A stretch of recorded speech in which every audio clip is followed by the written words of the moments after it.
இடரல் உண்டாக்குறவர்கள். வீட்டுக்குள்ளே சொந்தக்காரருக்குள்ளே 4 பேர் பாஸ்டர் இருப்பாங்க, ஊழியம் செய்கிறவங்க இருப்பாங்க. அவங்க ஒரு ஊழியம் செய்வாங்க. அந்த ஊழியத்தில் நான் பரிகாசமோ குறை சொல்லலை. ஆனால் அந்த ஊழியத்தில் இந்த விசுவாசிக்கு பங்கும் இல்லை, பாகமும் இல்லை.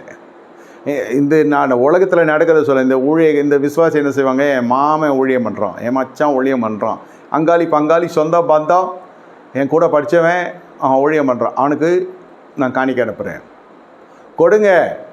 அதெல்லாம் உங்களுடைய சொந்த இஷ்டம். ஆனால் இந்த ஆழத்தின் வசனத்தின்படி பார்த்தால் இது அது வீணான காரியம். தர்ம காரியத்தை கூட அது போகாது. யாருக்கும் கொடுக்கூடாது, இவருக்கு தான் கொடுக்கணும், அப்படி இல்லை விஷயம். இந்த இடத்துல என்ன நடக்கும்னாக்கா, இது இடரல் உண்டாகும்.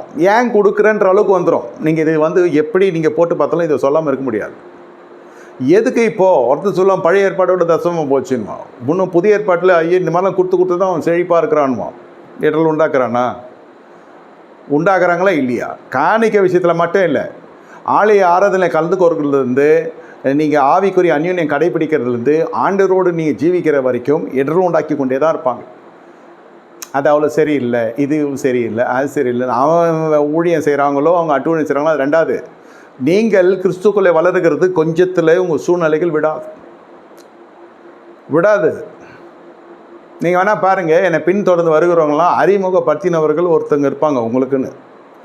ஊழியத்தோடு நெருங்கி வந்துக்கிறவங்க, இப்போ புதுசாக வரவங்களை சொல்லணுன்னா அது 25 வருஷமாக ஃபாலோ பண்ணுறவங்க இன்னும் சபைக்குள்ளே வந்து போய் கொண்டிருக்கிறாங்க, மந்தையில் ஆடாகவும் இருக்கிறாங்க. இல்லைன்னு நான் சொல்ல. நீங்கள் வேணால் பார்த்தீங்கன்னா உங்களுக்கு அறிமுகப்படுத்தினவங்க இன்னும் அவங்கள உயிரோடு தான் இருப்பாங்க. ஆனால் அவங்களுக்கு உங்கள்கிட்ட இருக்கிற நீங்கள் வந்து போகிற அளவுக்கு ஒரு அந்யோன்யம் இல்லாமல் தான் இருக்கும். ஆனால் பகை இருக்காது, தெரியும், நல்லா பேசுவாங்க, எல்லாம் செய்வாங்க. சத்தியத்துக்குள்ளே அவங்க வரமாட்டாங்க, பட்டும் படாமல் இருப்பாங்க. தெரிந்து வைத்துக்கொள்வது அது ஒரு பெரிய சிலாக்கியம். பரவாயில்ல, அதோடு போதும். இந்த வார்த்தை இதெல்லாம் வரக்கூடாது அவங்களுக்கு. அது அந்த மாதிரி ஸ்டைல். அது உங்களை எது இழுக்கிறது? ஆவியின் வல்லமையும் சத்திய வசனமும் உங்களை இழுத்து கொண்டு வருகிறது. அதை நீங்கள் ருசிக்க உங்களுக்கு கட்டாயம் இடரல் வரும். எந்த மனுஷனுக்கு இடரல் வராமல் இருக்காது. எந்த மனுஷன் வருதோ அவனுக்கு ஐயோ, அவனை தூக்கி சமுதிரத்தின் ஆழத்தில் போடணும்னு வேதம் சொல்லுது. Disconnect that relationship. முடியுமா? அதுக்கு வீட்டுக்குள்ளே ரொம்ப நெருங்கின பந்தமாக இருக்கும், நம்ம எப்படி உடச்சிக்க முடியும்? கிறிஸ்துக்குள்ளே நம்ம உடச்சி தான் ஆகணும்.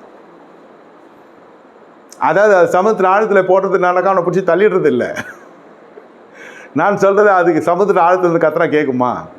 செவியை நம்ம பரிசுத்தப்படுத்திக்கணும். கண்களை மட்டும் இல்லை, வாயை மட்டும் இல்லை, செவியை பரிசுத்தப்படுத்திக்கணும்.